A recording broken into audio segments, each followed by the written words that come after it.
asked, how did I meet John and Yoko? I was a talk show host on a local radio station, KLOS, on La Cienega Boulevard. And I would do this nightly talk show where I would interview people.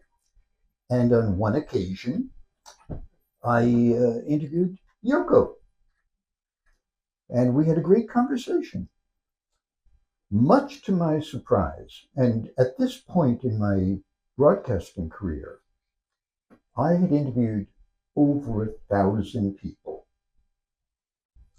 I got home from that interview. She was in New York, I was in LA, in Laurel Canyon. I went back to my house, and the very, very next morning, Yoko called on my home number to thank me for doing the interview with her and that she was so pleased with the way it went.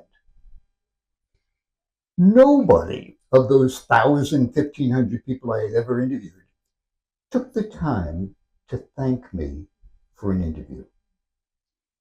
It was mind blowing. So much so that the next day I called her to thank her for thanking me.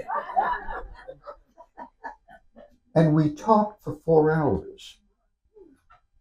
And so began a nightly series of phone calls that would go on for years.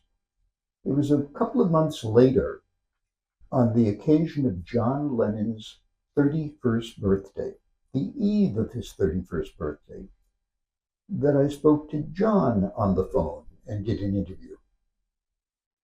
I thought it went fairly well as well. So did he. Thus began a telephone relationship between the two of us that would dominate the rest of the 9 years. The longest conversation I had with John and Yoko on the phone, when they would pass the phones off to each other, was 6 hours. And that, sir, is how we met.